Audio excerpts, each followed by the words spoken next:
do we have? We don't have time? One person. You remember when you see one eye countries? I think that just the way that we've had partners from Africa and Europe, with the embassies as well, we can try and make them partners to our project. That way they will be obliged to give us access into partner countries much more easier than just writing to them for official access. But if you make them partners, you make them responsible for the transportation of people, you make them obliged to do their roles and also their duties as partners to a project. And on what to share, I think in Ghana, we have already young people who want to work. So we can use these countries as incubators to try out new projects, try out new business models, try out new systems. And I think Ghanaians are always welcome, even with the young institution that we have in Ghana. So this is what I think I can contribute to these issues. Thank you. Members, thank you for your input, and mostly thank you for your work, for everything that you do, not only in this project, but in your day-to-day life and your day-to-day operation, in the lives that you have impacted. So I want to thank you, and I'm really, really happy that our paths crossed and we can work together. Thank you. Thank you also for your moderation. We had the chance to give up biscuits and we didn't give them out. I'm going to request that each one, now this is for one person, either this or my friend will help me and we give out the biscuits. Now is there any person here who doesn't have a pen and a paper? You put up your hand for a biscuit. If you don't have a pen and a paper, you put up your hand for a biscuit. No one. Actually, it was the next day, but slap you. That was the biscuit. I'm going to request that apart from the Lithuanians, each one of us, I hope Leda is listening, and Okweku has not gone Pacific Ocean, that each one of us who is not from Lithuania, you get a paper and you get a pen and you show it to me and I tell you what to do. Before Bob goes out. No, a paper and a pen. A paper and a pen because I'm going to collect from you. If you don't have it, we distribute it to you. A paper and a pen. A paper and a pen. If you don't have, we'll give you these books. Get these books and how to distribute. Remove and distribute.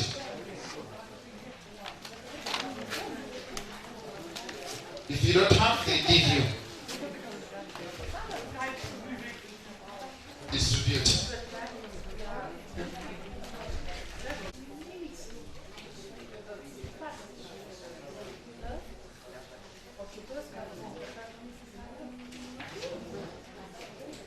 The question is done. It's done.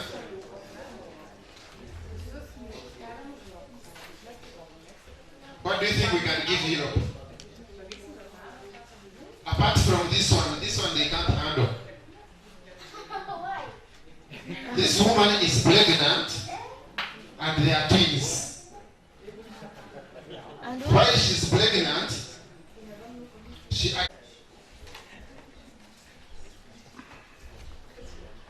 Thank you very much, MC.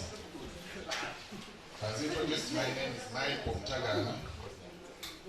Mutagana is a professional accountant, and I work in a consultancy firm, an engineering consultancy, Professional Engineering Consultants Limited, as the financial manager.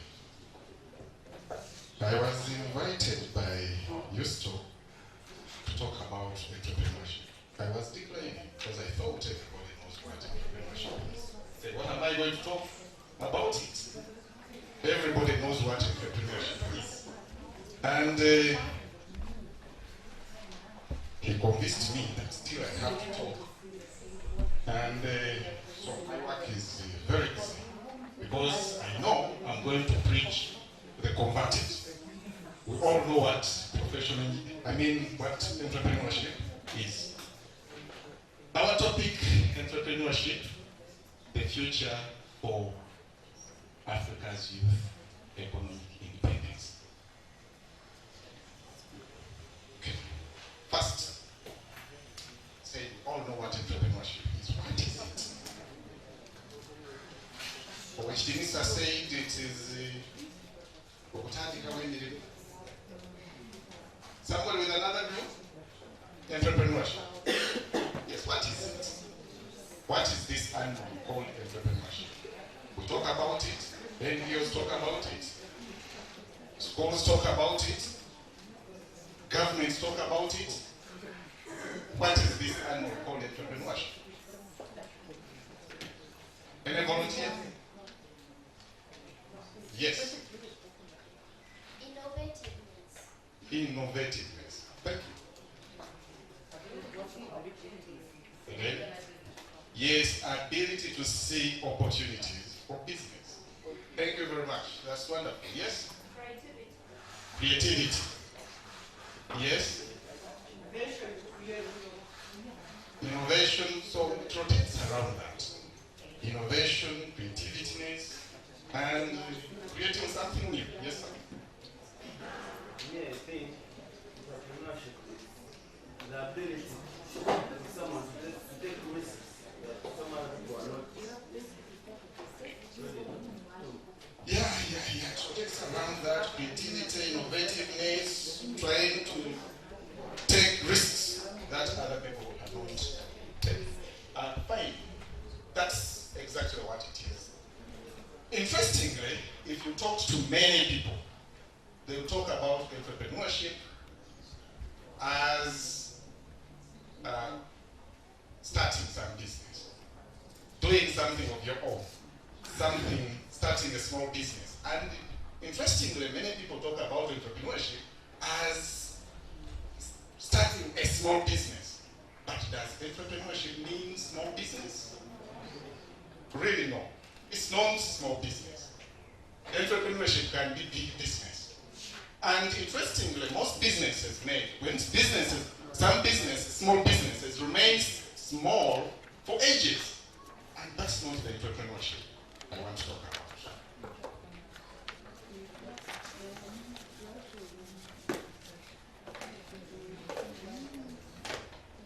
Okay, let's see some definitions.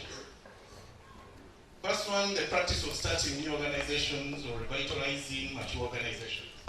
Interestingly, even revitalizing the mature organizations, making them new, giving them a fresh look, particularly new businesses generally in response to identified opportunities. Meaning that if we are trying to do entrepreneurship, then we need to identify opportunities. Many of us have noticed that when you move in the problems of company, no, the youth is somebody between the age of transition from dependence childhood to adulthood independence. Interestingly, we have different definitions for youth. In Uganda, a person we call a youth, defined by age, is somebody between the age of 18 to 30. That's national law. I hope I'm not wrong. We have a mayor in the house, so I think I'm not wrong. If we looked at other definitions, the UN, for statistical reasons, they define a youth as somebody between the age of 15 to 24. What a discrepancy. No? Uganda says 18 to 30. The UN says between 15 to 24. And then that means that the statistics we get for youth, if they are prepared by the UN, they will be very different from what we have in Uganda if those statistics are prepared for Uganda. Talk about youth entrepreneurship. Of course, since yesterday, I've had different presenters talk about employment, creation of employment opportunities. But let me ask one question. Has anyone ever woken up one day? You get out of your bed, prepare and go to town to create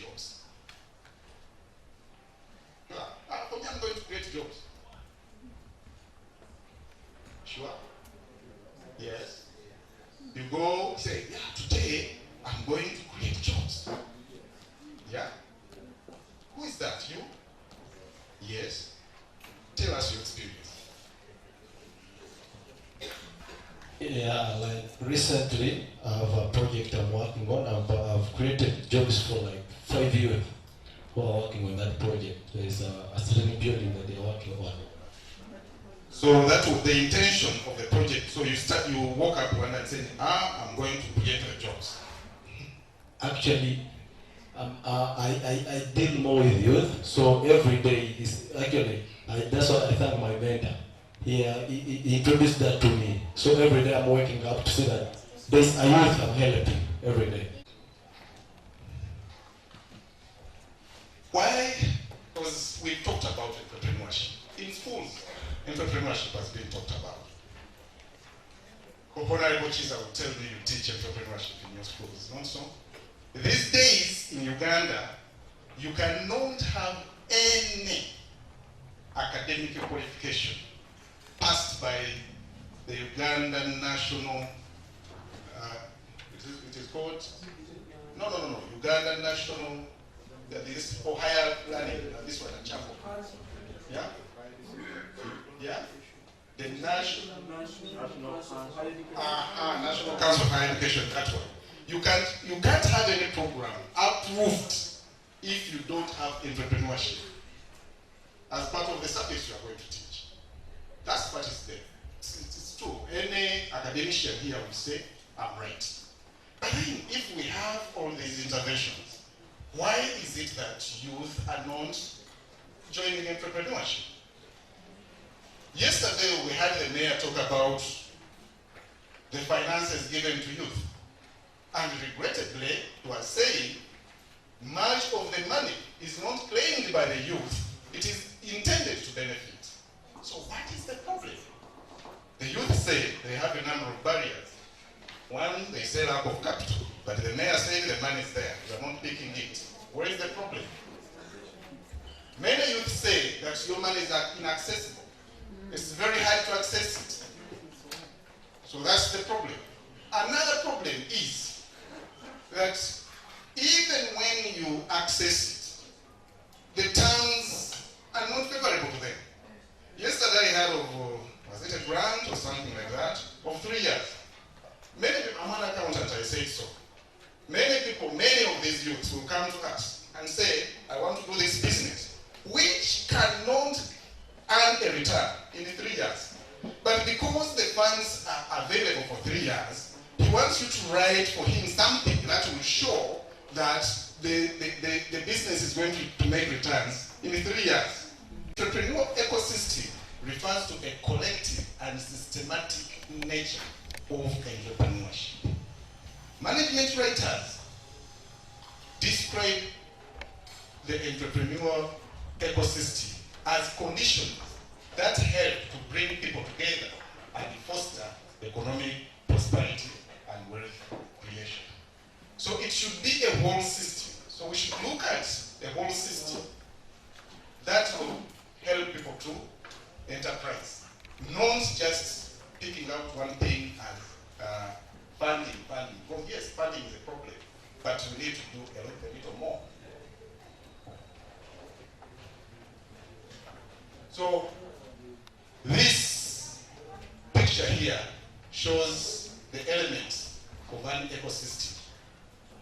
The government policy, the regulatory framework and infrastructure, funding and finance, culture, mentors, universities as a catalyst, education and training, human capital, and local and global markets.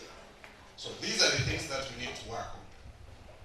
So if I would urge the policymakers to look at each of them. So what is there in government policy? It suggests that you build the ecosystem on local conditions. Many people, when we talk of the ecosystem, people will, people's minds will run to the Silicon Valley in California, where we have a number of successes concerning this ecosystem, because that's where high-tech building an ecosystem. And the problem we have is that many times the governments that try to design an ecosystem, they copy what was designed in Silicon Valley and paste it in an African economy. They're saying existing industries should be grown and new ones built on their foundations.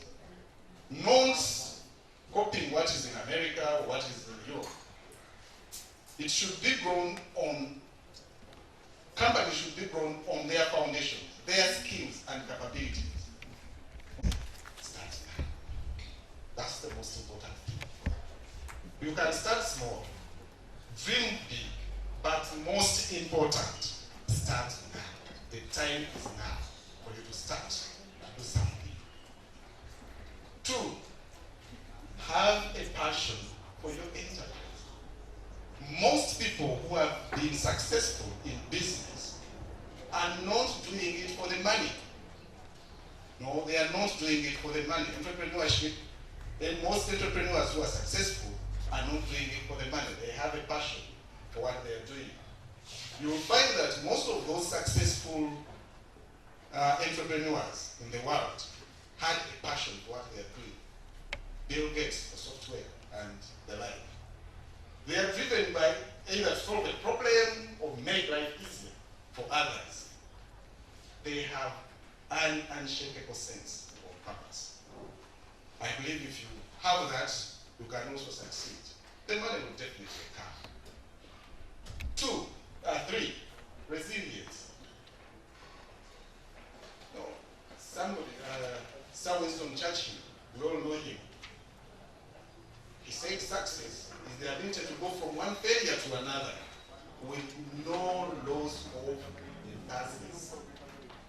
So you fail, you try again, you fail, you try again. And if I may quote Thomas Edison. Oh, Thomas Edison is the man who made for us he patented the electric bulb. People say that he tried 10,000 times as was failing. Each time he failed 10,000 times. And as he was doing his thing, the 10,000th time, the journalist asked him, how do you feel failing 10,000 times? And the response was, I have not failed, I've just found 10,000 ways that won't work. So that means we can, so if you try and fail, you know that one is not working. You try again and try again and try again. So entrepreneurs are resilient. They normally change. They change with new information. And lastly, they have a vision. They see opportunity everywhere. So whenever there is something, looks at these people here, they can see something. Says these people are from Lithuania, probably I can do something with them. So they look at, they see opportunities everywhere. They are innovators. They never follow the masses. And they want to do things differently. And here I want to quote Robert Frost. This is a poem. He has a poem. And it's one stanza that excites me. It says, 2 roads diverged in a wood, and I took the one less traveled by, and that has made the difference. So if we have, say, 2 roads diverting in a wood, and for him chose the one that is less traveled by, please choose the one that is less traveled by, and it will make the difference. I'm called David Tuliahewa, but yesterday, as he had put it, I was in Nigeria for 3 years, and I was made a chief Emeka, because of my work in Nigeria.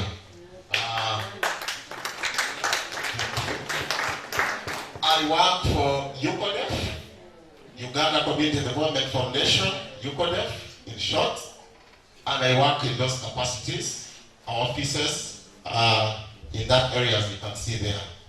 My presentation is structured into this way. I'm going to keep it short and precise in short case. First of all, I want to share my personal life. The presentation is about non-formal education, non-formal trainings, non-formal, induction, mentorships. Right now I'm 40 years old, but when I was around 15 to 14 years old, I started engaging myself into non-formal trainings. What are those? Some of those are bids. Would you mind I sit? Okay.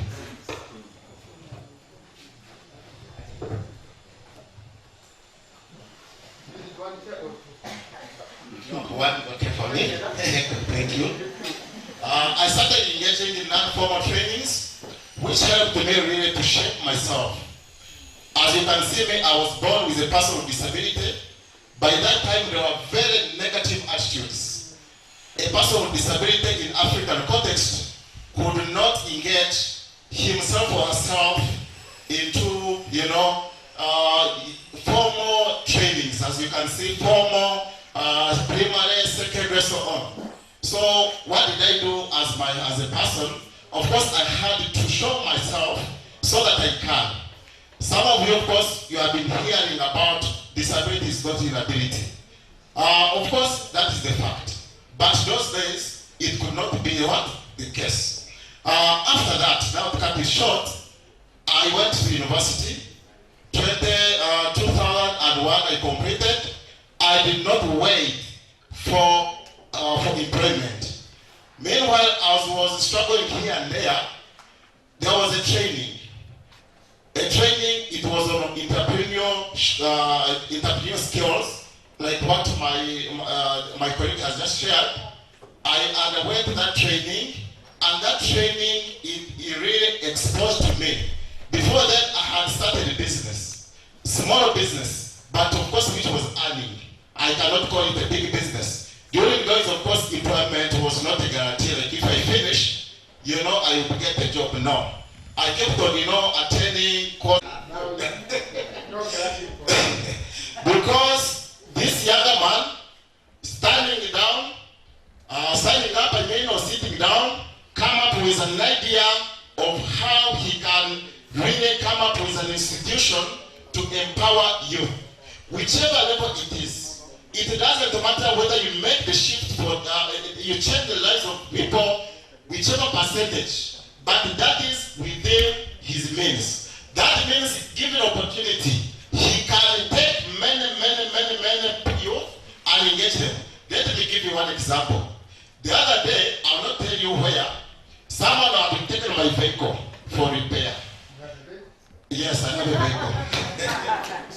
Then someone was telling me, in that garage was given 3 billion by State House to train youth, to empower youth on the mechanics, to give them skills. So when I was asking, can you show me youth? Yeah, he went and of course, I take myself as someone who is not interested in something, but whereas I am getting something for future sharing. Then you see we have promote the non-formal sectors for young people in Africa. As we conclude, continue. No, the next slide. Next slide. No, the next one. Now recommendation. As going forward, obviously one, community involvement. We need to involve, we as people, the stakeholders, everyone. It doesn't matter who you are. Involve and look at the youth. 2, the other thing is, of course, they would say was sexy. And they say, what is kiss? Keep it short and precise. Keep it short and precise. But for us, the tall ones they are tall ones, and we can't keep them short, we have to keep them long. Now, ACAP, I'm going to say your word. Guys, stand up. Check under and if you find their number 1, you are going to get a gift. Check in that chair. Whoever finds number 1, you are going to get this. It is behind. There is a number 1 fixed there. If you get it, Have you gotten it? No, it's not there. Who has gotten it? Guys, that's the cause against C. He can make you do anything. There is no number one. There is no number. Together with you, and we are trying to bring something which is beneficial for all of us. So if you don't mind, firstly, Millicenta, you have seen Millicenta. Millicenta have spent 1 month in volunteer action for change in Kenya, and she worked and got married with Michael, as I understood, this week. And then yesterday I got information that Justina, which spent 1 month in Ghana, got married with Gideon as well. This was surprising. So I don't know, maybe on the plane I will say, you know what, I also got a wife while in Africa. It might happen because like miracles are happening in your country. I don't know, do we have a second mic? Oh, we will share. So can I ask firstly probably Millicenta? You spent 1 month in Kenya. It was your first trip to Africa, right? Well, all of them said that Egypt doesn't count. So yes. And before that, she has really a rich experience in working with youth policy, in volunteering, in scouts activities. So she has spent like 2 years or something like that in South America as well.